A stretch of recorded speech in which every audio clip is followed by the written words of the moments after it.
Line's good. Never on! Whoa. Hard! Hardly.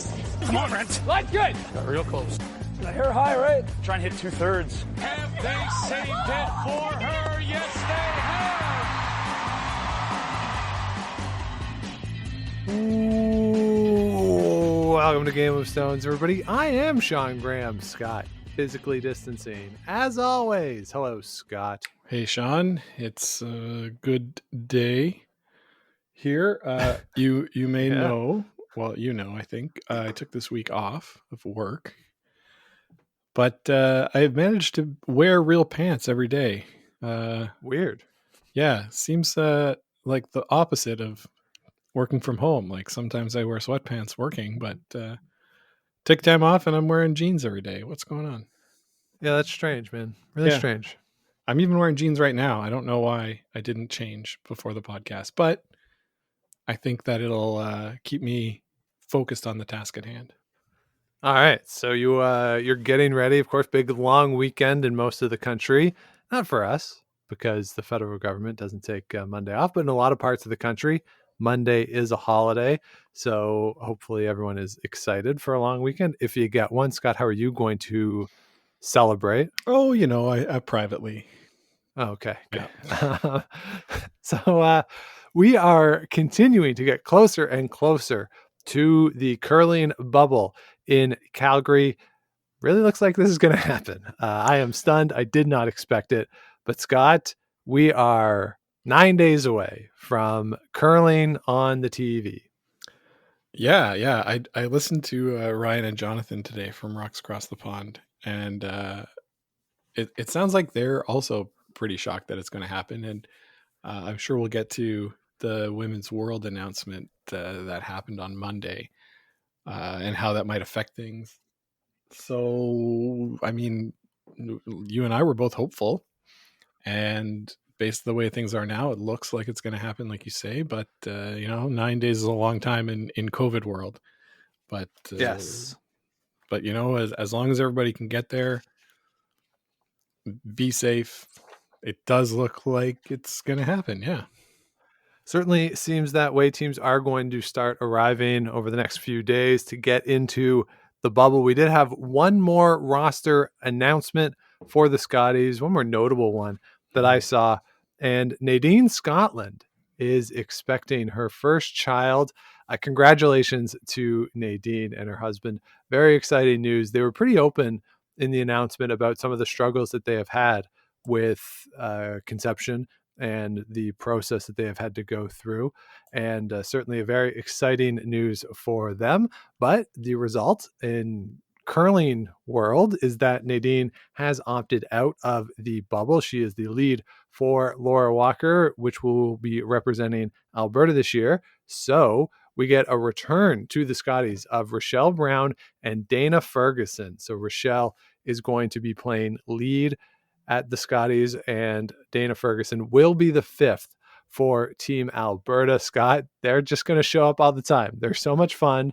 I think if anybody gets bored in the bubble, they will be the ones to just keep the energy going. I think this is a great pickup if you need extra players, you need a roster adjustment.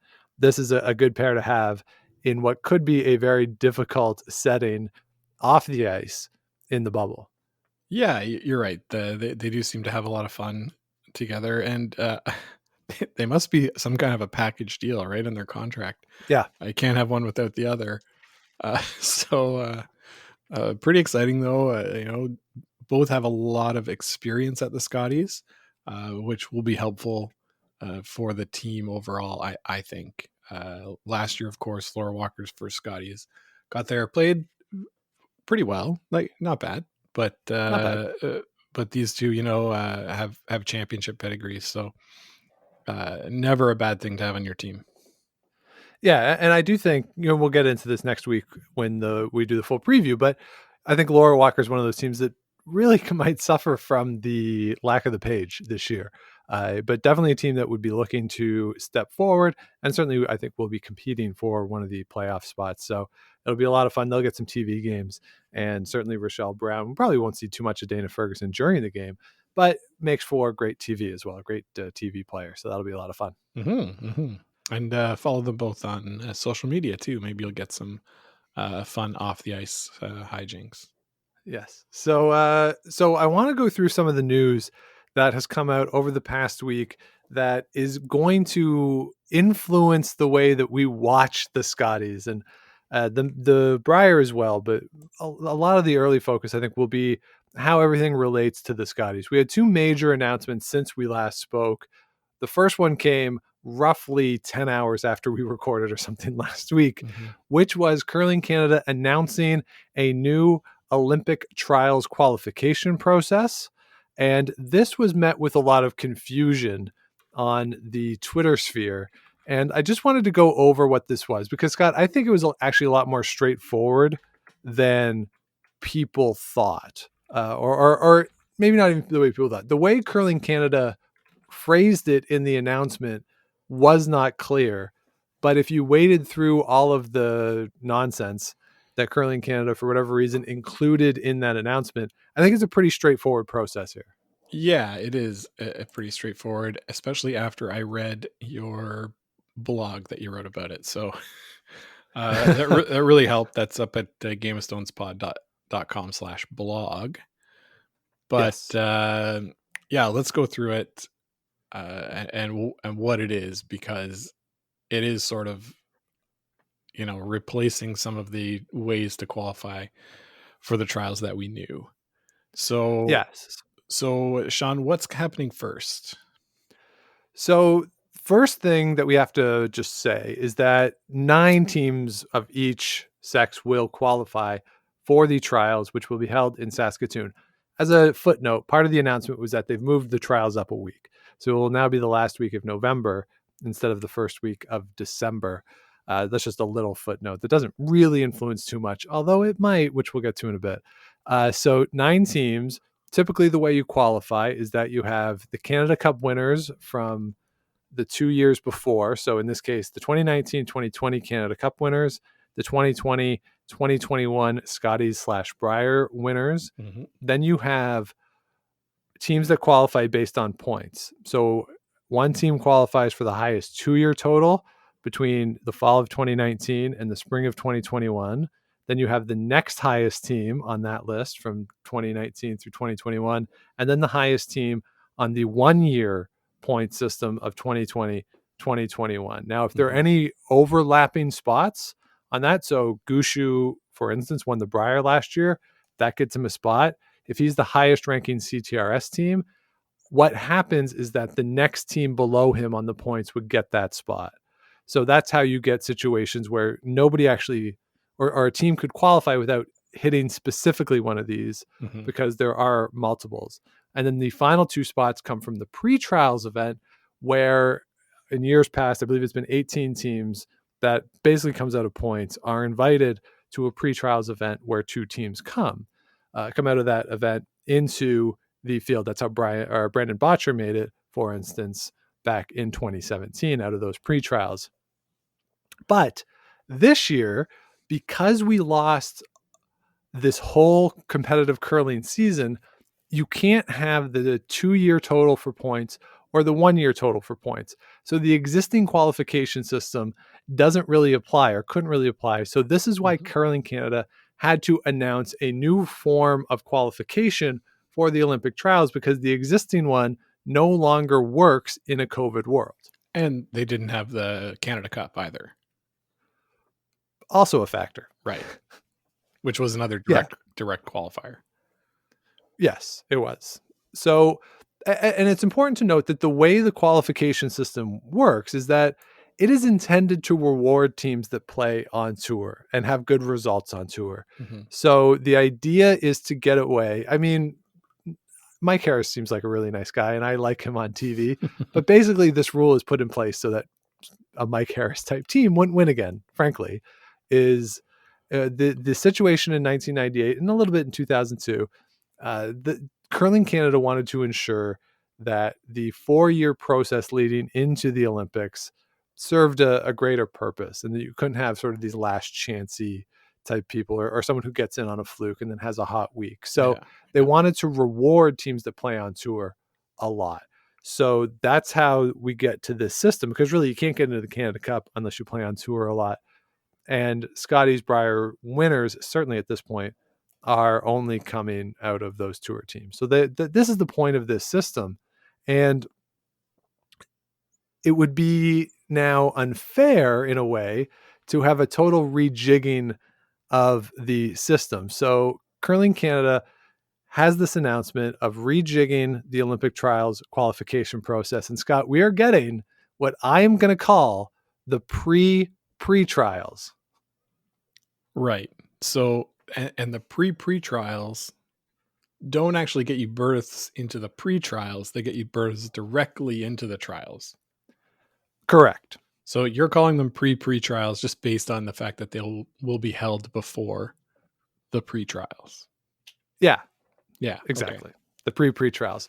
So I think the best way to think of the pre-trials is that it's like the Page playoff, and the pre-trials are the 1-2 game, and the teams that win at that event get to the final, which is the trials, and the losers at that event have to go into the semifinal, which is the pre-trials. I think that is a way to clarify it. I mean, if you've watched the Brier Scotties, you know the Page system. I think that's a pretty fair way to summarize what the pre-trials are. Yeah, right. It's basically win and you're in the trials, or win however many spots are available, which I believe is 3 for women's and 2 for men's. And for now, yes, depending on the outcomes of the Scotties and Brier. Yep. And then the teams that don't advance to the trials will get a chance to go to the pre-trials. Yeah, so the pre-trials will operate as normally for 2 spots available, regardless of what happens in the bubble. So the pre-trials event will be the same as ever, and they have added in the pre-trials basically to take the place of a couple of the points season finishers, and that's the way that's gonna work. Now, the other part of this announcement that, of course, plays into this is that Curling Canada has decided that based off of points for the previous 2 seasons, some teams will be in the trials. Have already been given their spots. So let's just put this in the framing of who's in and who's out. So as we sit here right now, on the women's side, Rachel Homan, because she won the 2019 Canada Cup, Carrie Anerson, the 2020 Scotties, had already booked their spots into the Olympic trials. Yes. In the announcement last week, it was determined that Tracy Fleury and Jennifer Jones will also be going to the trials based off of their points from the previous 2 seasons. So on the women's side, as we sit right now, there are 4 teams in Homan, Anerson, Fleury, and Jones who are in the Olympic trials. That's right. So that leaves us on the women's side with 5 spots left in the field. 2 of those spots will be determined at the pre-trials. So that leaves 3 spots that are up for grabs at the pre-trials. Right. And Curling Canada it's a somewhat complicated formula, but it's not, once you sort of parse through it, it's pretty straightforward. Basically, they're taking CTRS points and World Curling Tour rankings, a combination of them, to determine who will play in this pre-trials event. So again, rewarding teams that play a lot, have good results, using the existing structures in place. And in the announcement, they don't name anybody specifically, but if you go through it, you can find that Suzanne Burt, Corinne Brown, Laura Walker, Casey Scheidegger, and Kelsey Rock are the 5 teams that have qualified for the pre-trial. So 5 teams for 3 spots. And is that the last word on what the size of the field will be, or will there be other teams that may be invited to that pre-trials? No, so based off of the wording in the announcement, that will be the field. There's no other way to qualify for this pre-trial event based off the way the announcement was worded. Now, where it gets complicated, if it's not already complicated, if somebody who is not already qualified, so If not, if somebody other than Homan, Anderson, Fleury, or Jones wins the Scotties, they get a spot in the Olympic trials. Right. So if it's one of these 5 teams, no problem. Then the 4 remaining teams will be going to the pre-trials for 2 spots. Not an issue. If it's one of the 4 teams who are already in, nothing changes from where we are today. But if something super fun happens, and like the example I used in the blog, Sherry Anderson wins the Scotties, then Sherry Anderson is into the trials. These 5 teams are now competing for 2 spots, and 3 teams would have to then go to the pre-trials. Right. That would be pretty fun. Yeah. So that's the situation on the women's side. On the men's side, the structure is the exact same, with the exception that we have 1 extra team already in the trials. So Epping and Gushu are in based off wins last year. Epping at the Canada Cup, Gushu at the Brier. And in the announcement, Curling Canada said that Brad Jacobs, Brendan Botcher, and Kevin Cooey, based on points, are also in the field. So we have 5 teams in the men's trials field already qualified, which leaves 4 spots, again, 2 of which will be at the pre-trials. So at the pre-trials, it's the same criteria as the women as to who's getting in. So when you parse through it, you have Mike McEwen, Matt Dunstone, Jason Gunlickson, Glenn Howard, and Colton Flash. So now you have 5 teams for 2 spots on the men's side. And the same thing applies with the Brier winner. If a team that is not currently qualified for the Brier or for the trials wins the Brier, they get a spot. The pre-trials, it only has 1 spot available. Interesting. So there you go. Yeah. So that's basically, like, again, and maybe I'm making it more complicated than it needs to be in the explanation, but in my head, this actually makes a lot of sense. Yeah, I think it makes a lot of sense. It gives those teams that likely would have qualified for the trials on points a chance to qualify before having to go to the pre-trials. So it gives them the double shot to get in, like a page playoff would. And for and on the men's side, everybody other than Flash, and on the women's side, everybody other than Kelsey Rock, you also have the chance to win the Scotties or Brier this year. So you have that opportunity to qualify through the national championship in the bubble. Then you have the pre-trials if you need it, and then you have the pre-trials. So the system that is in place, again, it's there to reward the teams that play a lot, the top teams, and that is certainly the case. With this, right? So the overall structure of the Olympic trials and who it's intended to reward, I think that whole thing, the integrity of that has not been compromised in the least. No, you're right. And I'll correct you quickly, Sean. Casey Scheidegger is not at the Scotties, nor is Glenn Howard going to be in the Brier. Oh, I guess he will be in the Brier. No, Glenn Howard's there. Yes, excuse me. Yes, you're right. Scheidegger's not. My apologies. Yes. So, Sean, I know you've been calling this the pre-trials, trademark pending. Would it make more sense to describe it as a first chance qualifier? I mean, maybe, as opposed to a last chance qualifier. Because you've already had so many chances. It's like the mid chance qualifier. Okay. Pre-trials is a mouthful, I'll say. It is. And I'll tell you right now, I don't think Vic's going to that. He only shows maybe up for he will. Who knows? Yeah, no, they're sending Mooj, especially if it's before the Canadian season. Like Mudryk, Goche, you're dealing with that. So who did they only have Mudryk at the pre-trials 3 years ago? I can't remember. No, I think Vic went, but they only cover the weekend of it. They don't, or they have in the past. They haven't covered the whole event, in part because they use like ABC, sort of the triple knockout format.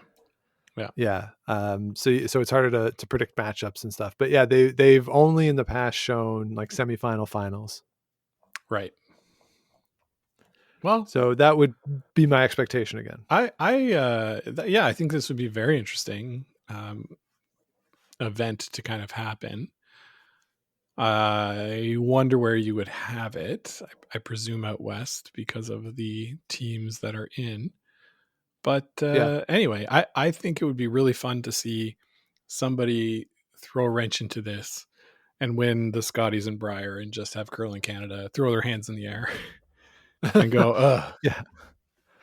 Yeah, and it's going to be a pretty compact schedule too, because you have this new event that they're creating, which will have to be held sometime, either late September, early October, Mhm. probably not earlier than that. And the pre-trials will be October 26th through the 31st, and then of course the trials in late November. So Yeah, it's going to be a compact schedule for, especially if you lose in this new event and come out of the pre-trials. That you're going to be pretty tired getting to Saskatoon in November.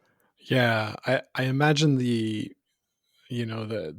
cash spiel circuit in the fall will not be like a usual year. I No. know the pandemic made it nothing happen really this year. I would anticipate a pace similar to that of this year in next Mhm. fall for that. So we'll see. And Sean, the trials being moved up. I know a lot of people argued, hey, we should give our curlers more time to prepare for the Olympics.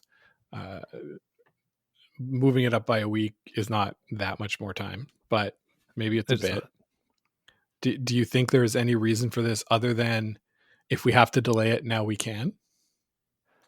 No. I think there's another very more pressing reason, Scott. So let's get into it because it is related to the cancellation of the Women's World Championship. Okay, let's do it. Now, Curling Canada didn't know, presumably, that the World Championship was going to be canceled, but the announcement did come in this week that the Women's World Championship, which was scheduled to be played in Schaffhausen, Switzerland, from in late March, has been canceled. Health authorities there did not want to host it, so it will not be hosted there. Now, the reason why this, I think, affects all of this other discussion about Olympic qualification, Scott, is that we don't know who's in the Olympics yet. Mm-hmm. We're less than a year away from the opening ceremonies in Beijing. And the only teams in any discipline that have qualified, or the only country that has qualified for any discipline in curling at the Olympics, is China. Gold medals for China.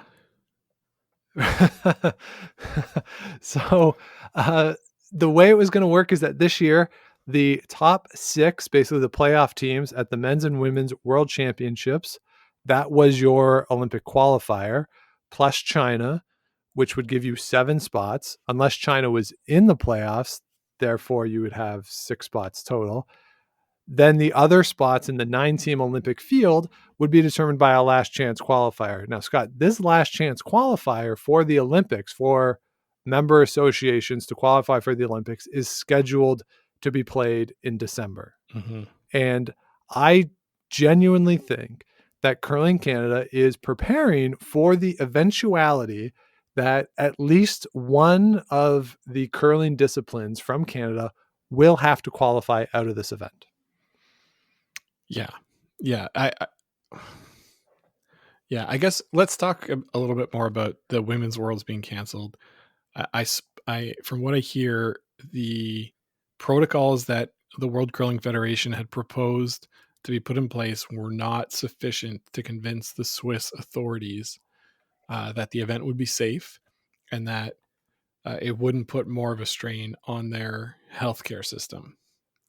Right. That sparked a whole flurry of things online where people were saying, oh, they're just going to tack it onto the bubble in Canada. Now, for what, I don't think that's going to happen. It sounds to me like you don't think that's going to happen. Do you It'd be see? tough. Do you see any world in which it could happen? Yes, I do see a world in which it could happen, and that world is Curling Canada being very nervous and Curling Canada being willing to take the financial hit, which I think there'd be a financial hit, by adding it on to the bubble at the end and making sure that it happens this spring. Right. So let's say it doesn't happen and the men's world championship proceeds, goes off without a hitch. That means then for the men's Olympic field, we will have the 6 or 7 teams, and Yep. the remaining will be able to take place at the last chance qualifier event as per Right. usual. Yes. The women's event, on the other hand, would need to have a separate qualification event to determine the other 8 teams in the Olympic curling field. That would look like, I mean, how many countries would that need to be? Yeah, see, this is the problem, right? And this is why I think that the World Curling Federation is going to want 2 different events. That you have your whatever the approximation of the World Championship is, and then the last chance qualifier. Right. Because similar to the way Curling Canada's system is set up, you don't want a system for this year to be in place where a fluke can get you in, basically. You don't want a situation of a pick rock in one game is the determining factor and not between, I mean, that can happen certainly, but you don't want that to be the case where a country like Sweden and Anna Hasselberg is playing against a country that has never gotten out of the C Euros. Yeah. And you just have a crazy situation in one game, and oh my goodness, Anna Hasselberg isn't in the Olympics. Yeah, that would be, I think, like the worst case scenario for the sport, for the member associations, for everybody, right? For the viewers. Like I think it would be really, really bad for the game. So excuse me, what you're thinking then is they have a quasi world championship in the fall, or maybe they even just call it the 2021 World Championship. Yeah, why not? Have it in the fall, and then have the last chance qualifier right before the Olympics. I believe that happens in January. Is that right? No, it happens in December. Okay. So again, this is why I think Curling Canada has adjusted their schedule a little bit. I think there's a lot of reasons why. I don't think we can discount the possibility that they're looking at what could happen in December with regard to a last chance qualifier. Yeah, so you would have the World Championship, the Women's Worlds, be September, October. Yeah, September, like October. That. Yep. Okay. So here's where this gets really interesting to me, Scott, just to me. And part of it is that I like, similar to what we talked about a little earlier, I like the idea of Curling Canada having to squirm a little bit in a very angsty summer in the offices of Curling Canada. That if we go through the women's, let's just go through the women's field right now. Okay. As to what we think it'll look like. Not every country has announced, but what we would expect the field to look like. Anna Hasselberg, Silvana Tirinzoni, Suzuki Fujisawa, Team Kim out of Korea, Eve Muirhead, Tabitha Peterson, Kubiskova, and Kovaleva. So out of those, what's that? That's 8 teams. I think all of those teams would go to the World Championship expecting to qualify for the Olympics. Yeah, I agree.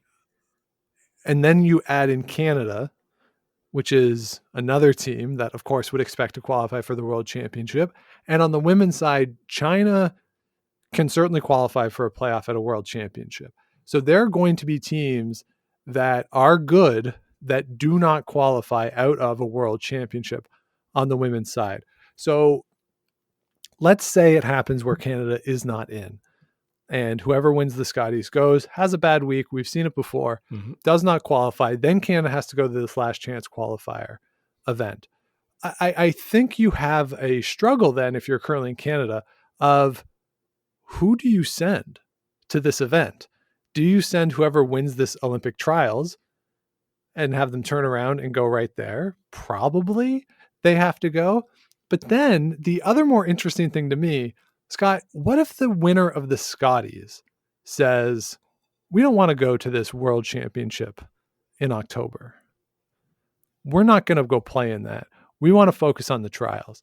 And you could have this scenario where Canada is in a tough spot, or Curling Canada is in a tough spot about who goes to these various events, both the women's worlds and then potentially the last chance qualifier.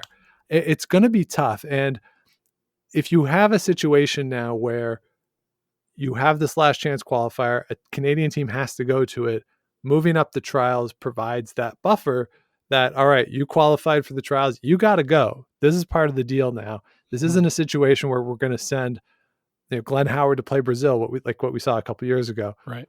You're going to have to win your way into this event. This opens up this Pandora's box that in the announcement that Curling Canada made last week about trials qualification, they did not address at all the possibility that Canada would have to go to a last chance qualifier, or, and I don't think it's a legitimate possibility, that Canada doesn't qualify for the Olympics in one of the 3 disciplines. I don't think that is a legit possibility at this point, but Curling Canada certainly has not left the door open for any of that, and nor should they in any of these announcements. Right. Nor should they. Their job is not to, their job is to prepare for every eventuality. It's not to publicize every eventuality, right? Yeah. And I used to have a boss, Sean, that would say, we'll cross that bridge when we get there. And for me, that's what I think Curling Canada is saying. Like, okay, this could happen, but we'll cross that bridge when we get there. If they do end up in a spot where the winner of the trials needs to go to a last chance qualifier event, of course that team is going to go, Sean, because if that team doesn't, go to that event and get a spot, they don't get to go to the Olympics. So I can't see them saying no, we're going to prepare for the Olympics. Not even knowing that if they would be there. Right. So I mean, that's a no-brainer, of course. I can't see anybody saying to Curling Canada, we're not going to go to a women's worlds that's held next fall, next September, say. I'm trying to think of why anybody would say that.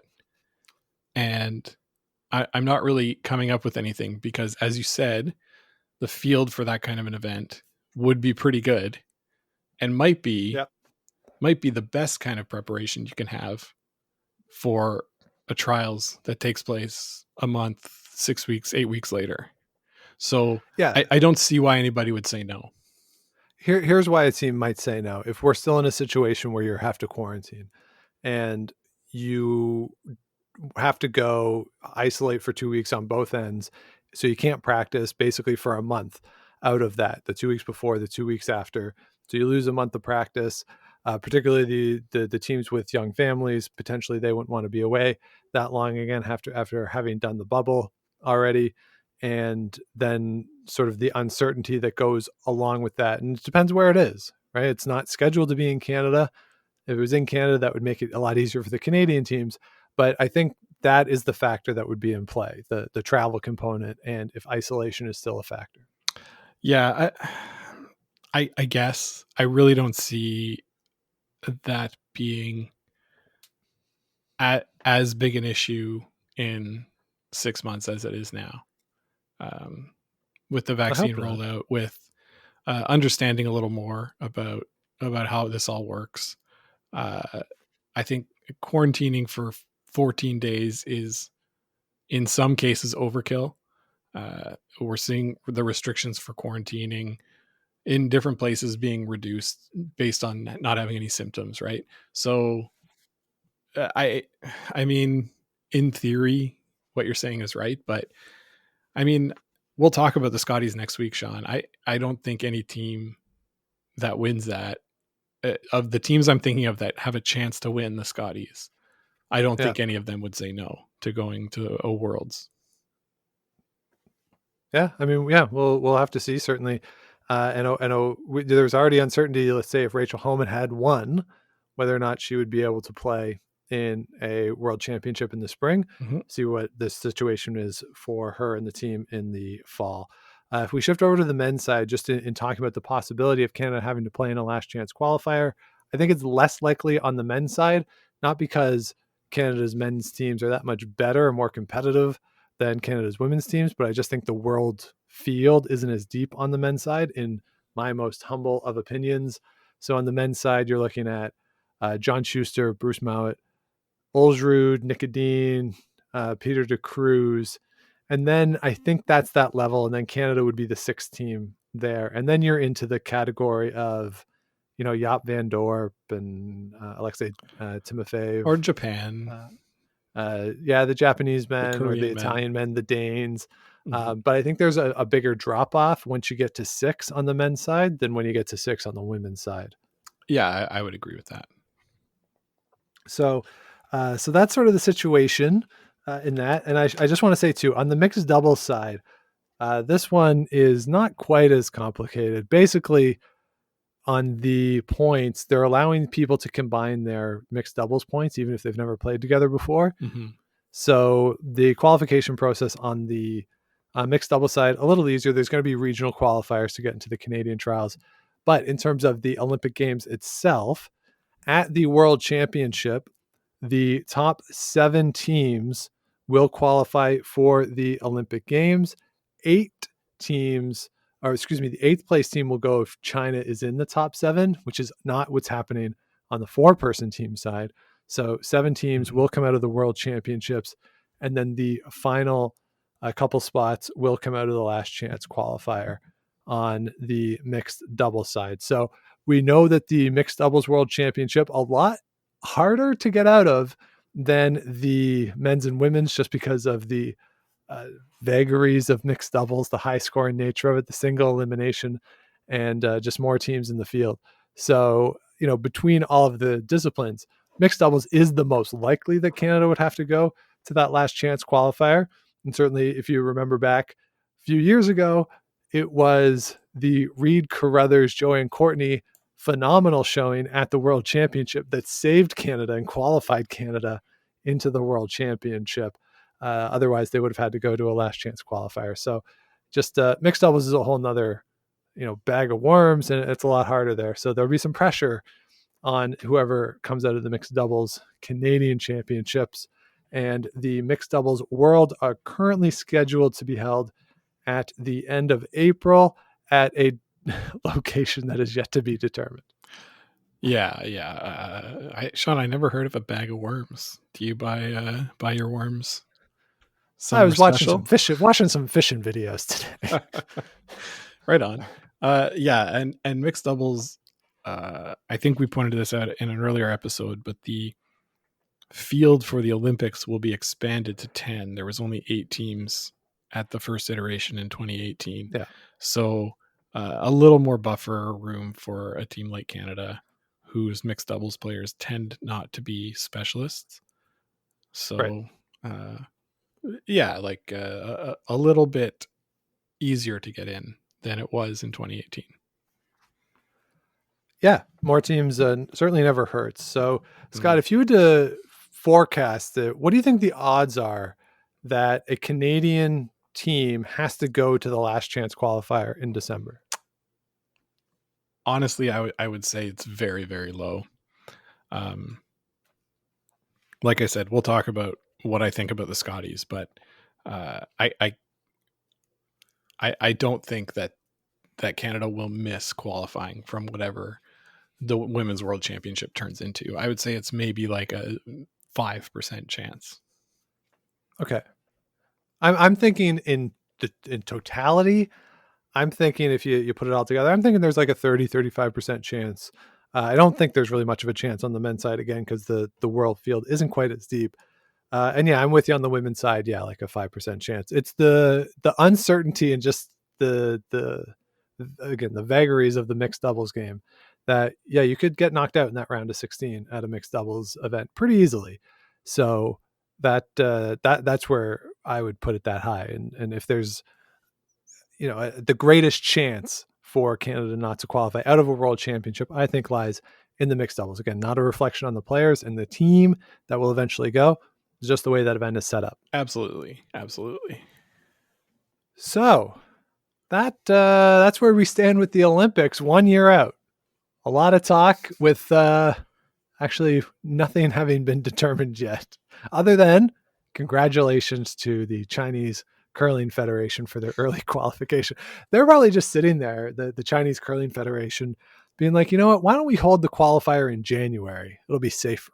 Yeah. Yeah. You know? Yeah. Right. Like, let's just hold everything in the lead up to the games itself. Yeah. And let's do it in Beijing. Right. I mean, they got the facility, right? Yeah. Yeah. That's true. That could be the test event because they didn't get one this year. That's true. That is true. I do wonder, that is true. Like, nothing has been decided in terms of locations for this last chance event. Maybe they do use the ice cube if it's available and gives them an opportunity for a test event. Yeah. I mean, you mentioned quarantine. I mean, maybe for the Olympics, it'll be very strict and they'll need to be there a couple weeks before. So yeah, throw in the last chance qualifier. Yeah. Yeah. So, I mean, we'll see what happens. I know the news that has come out about the Summer Olympics is basically show up, do your event, and get out. That's basically the instructions that have been given to the athletes. Wow. Yeah. No sightseeing around Tokyo. Yeah. And Sean, we had targeted Beijing 2022 as the first Olympic Games that we would try to get to and cover. That's right. In person. What are you thinking about that? I know a great hotel near the Olympic Village, or near the Olympic site. That I don't know. Maybe I haven't looked into whether or not it's booked. I'm sure it is.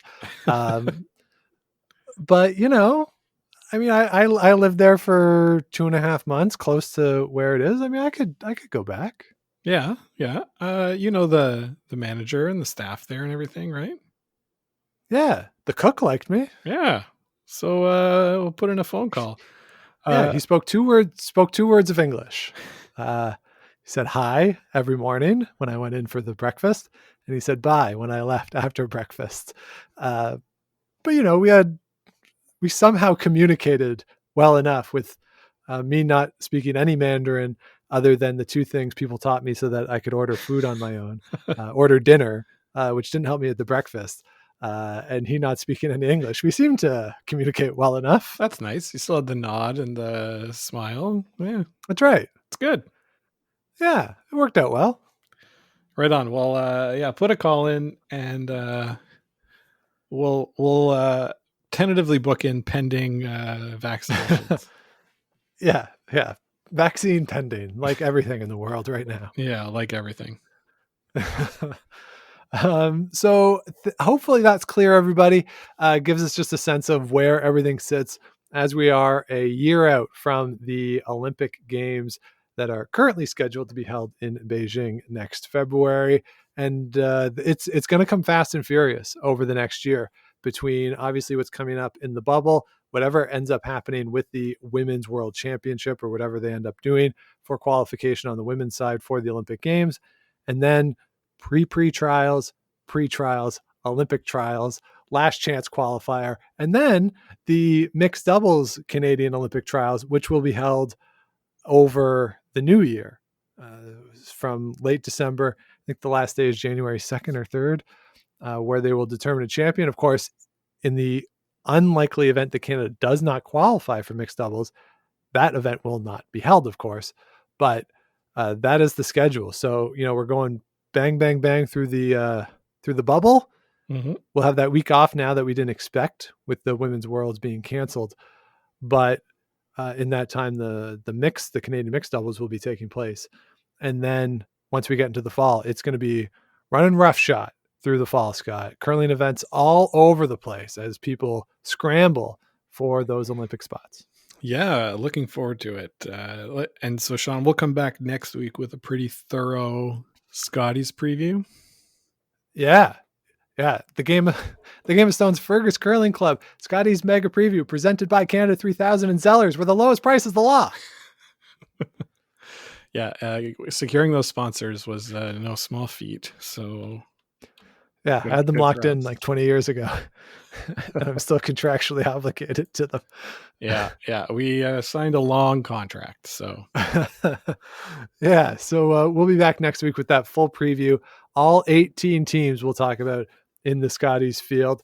with the action kicking off next Friday night out in Calgary. Scott, it's been a long stretch, almost a year since live curling in Canada that wasn't sort of some light cash deals that are distant and, that had this weird vibe to them. This will be hopefully normal-ish curling on TV, the first real meaningful stuff since the Brier final. Yeah. I'm like really excited for it. I've watched a little bit of the Swiss championships this week. Being off has been pretty good for that kind of stuff. The Japanese championships I'm planning to put on tonight. They start the early morning draws at 7 p.m. here in the East Coast. So a little bit of curling is good, but I really can't wait to have Vic back on our airways calling meaningful curling. Yes, absolutely. I'll say too about the Swiss championship, Peter de Cruz is in another world right now. Yeah. Oh my goodness. Yeah, he's unconscious making shots. He is going nuts, just making crazy shots. Made a run back for 7 when he had angle run back. Angle run back. He had a chance to draw for 5 and chose to play an angle run for 7. Just bonkos what Peter de Cruz is doing. So look for them. I mean, probably we would expect a Schwaller de Cruz final. Schwaller lost one of his early matches sort of unexpectedly, but that's what we're expecting for the final. Yeah. Elsewhere, I should just point out that Bruce Mowat and Eve Muirhead won the British event. Now that doesn't officially count as like the Scottish national championship, but would be surprised if either of those two teams are not representing Scotland at the World Championships, or at least on the men's side, the World Championship, and then whatever ends up happening on the women's side. So congratulations to them. And as Scott mentioned, the Japanese Championship also ongoing at the moment. So there is some live stuff out there that you can find if you're itching for it before the bubble. The other piece of news in terms of results from games, Scott, we finally had the big Hasselberg-Edin game on Sunday. And I don't know what the score was. The score might indicate that it was a closer game than it actually was, right? Nick Edin broke it open about sort of halfway through. I think in the 6th end, he scored a 3 with the hammer. It was tied 3-3 at that point. And I got a big 3-ender. So, the women's team was chasing after that. But other than that big end, like they were pretty close. So I don't know. It was just fun. I was saying this to somebody. It's like fun to watch men and women competing on a relatively equal footing, right? There's not a lot of sports where you see that. And these two teams being one of, if not the top team in the world in their discipline is just like, it's just a pleasure to watch. And they were having a lot of fun. The only thing I wished is that I could speak Swedish so I could understand what they're saying. But one of the most fun was that the Hasselberg team had Wayne Madaw on FaceTime. So when they called timeout, their fifth would come out with the iPhone and have Wayne sort of talk to the team about what he thinks should happen. It was the only time I was like, oh, they're speaking English. What's going on? Did Wayne have a scotch in his hand at 9 o'clock in the morning, just sitting there in Midland, just hanging out? He might have. Yeah, he might have. Feet on the desk. Yeah, they never showed his face on the camera. Maybe they got some rule about communications law. I don't know, but no, it was like it was really cool, really really cool to see. Yeah, a great event. I'm glad they were able to put it on, and everyone seemed to enjoy it. I didn't see any negative feedback online of people being like, "Why are they doing this? This is awful." Like everyone was into it. Yeah, exactly. I did see Nick Edin was wearing a hat. Sean, do you think that he might be moving towards joining us in the Bald Brotherhood? Ooh, I hope not. Pure speculation. For his sake, I hope not. He's not. It's one thing to be like 6'5" and bald. Not that I'm 6'5", but I'm taller than Nick Dean. Yes. Sneaky short. Yeah. So you don't, the easier it is to see the top of your head, the worse it is when it goes, right? Yeah. Yeah, that's true. So for Nick Dean's sake, I hope he was just, I just felt like wearing a hat. Yeah, maybe it was cold in there.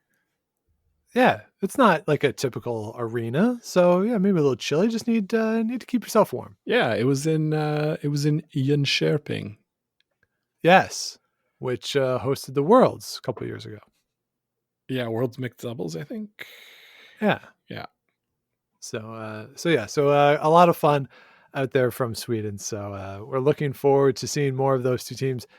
Or at least Nick Dean in the coming weeks. And I guess we'll get some Hasselberg at the 2 Grand Slam events. Presumably they'll come over and play in those. So we will get some of the international women's teams at those events, even though we don't get the women's worlds. I mean, if they're allowed in the country, then yes, but we'll see. Yes. Which like so much on the curling calendar is TBD. Mm-hmm. So that'll do it for this week. Thank you, everybody, for listening. If you want to check out the blog that I put together explaining the Canadian Olympic curling qualification process, head on over to gameofstonespod.com. It's in the blog section there. You can check it all out. I structured it as an FAQ. So hopefully it goes through and just explains it in a lot of clarity what the process is. So you can check that out. And also all of our episodes are there. So you can find all the past episodes in the episodes section. And that's where the merch is as well. We're selling the t-shirts still. All proceeds going to Food Banks Canada. We are matching the proceeds as well. So it's like a double donation. So you can head on over to Game of Stones Pod for all that good stuff. And if you have not yet, please do subscribe to the show wherever it is you get your podcast. Do the likes, the ratings, comments, all that good stuff helps other people find the show, keeps us going. And please do let us know what you want to hear on the show. You can reach out, gameofstonespodcast@gmail.com. You can find us on social media at Game of Stones Pod, and Scott's at Scott Lakes TV, and I am at the Sean Graham. And another quick little plug, I am currently scheduled, Scott, to be on Rocks Across the Pond. I don't know when it's going to be released, but we're recording it soon. So a little crossover action. Yeah. Exciting news there. I am looking forward. You sounded so genuine when you said that. Well, I am excited for that for you, Sean. I saw some messages flying back and forth. I haven't had time to check them, as you know. Being on vacation is hard work, but we'll look forward to that. Yeah, it's going to be part of their looking back or run it back series. We're going to look back. at a past game, run it back, excuse me. So very excited to do that. And we'll tweet out all the links for that once it is available. And of course, join us next Wednesday for our Scotties Mega Preview. We'll get you set for everything going on in Calgary. We'll also announce our coverage of the Scotties, what we're going to be doing. Very excited for the week in Calgary. Not that we'll be in Calgary, but the week covering all the events from Calgary. We've got some fun stuff planned. So please do join us again next Wednesday. Until then, Scott, enjoy the rest of your vacation. Thanks, man. And for everyone else, keep the brooms on the ice. Don't dump that intern. Make the final.